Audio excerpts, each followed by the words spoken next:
бародарон Ҳайдаров аз шаҳри Самарқанд ба иёдати зодгоҳи падар ва саёҳат ва шиносоӣ ба қасри шоҳони Ҳулбуг ба Тоҷикистон омаданд. падари онҳо зодаи ноҳияи собиқ Шуробод, ҳоло ба номи Шамсиддин Шоҳин буда, солҳои 50-уми асри гузашта муқими Самарқанд шуда он ҷо зиндагӣ кардааст. баъди 27 сол ба фарзандон муяссар гардид ки зодгоҳи падарро аз наздик дида, бо таърихи ин сарзамин аз наздик шинос гарданд.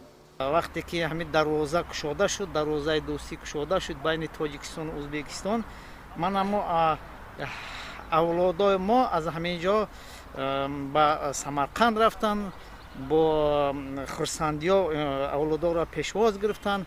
мана бо ташаббуси рафтани онҳо боз мана авлодои мо имрӯз боз ба Тоҷикистон омаданд.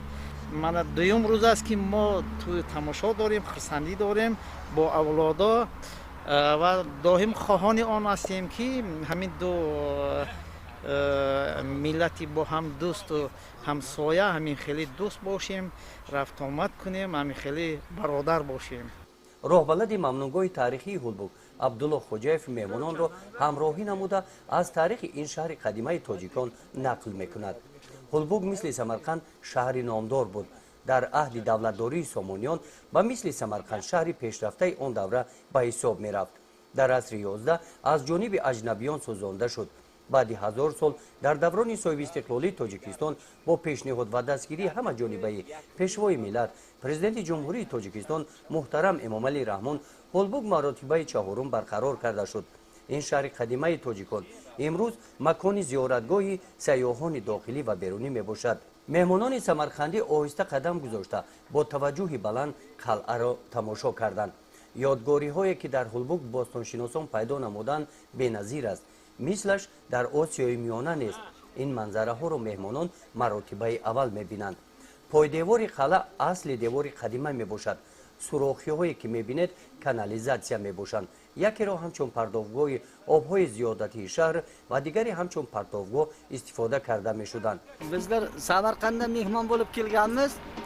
Ko'loblik tojikistonlik og'aynilarimizni ko'rgani kelgandik. мо аз шаҳри Самарқанд ба дидори хешовандонамон омадем. қариб ки 30 сол буд мо чунин имкониятро надоштем. хушбахтона бо ташаббуси сарварони ҳарду давлат роҳҳо кушода шуданд. чунин имконият барои мо пайдо гашт. мо умед надоштем ки ба дидори хешу наздиконамон мерасем. аз чунин иқдом хеле шод ҳастем. дар ин сафари худ ҳам ба дидори хешу табо расидем ва ҳам аз ҷойҳои таърихии Тоҷикистон зиёрат намудем. мо аз ин сафари худ хеле шод ҳастем. умед дорем ки дӯстии ду халқ тоҷик ва ӯзбек ҷовидона хоҳад монд. Tarixiy joylarga kelib Tojikistonda qanchalik o'zgarishlar bo'lganlarini guvoh.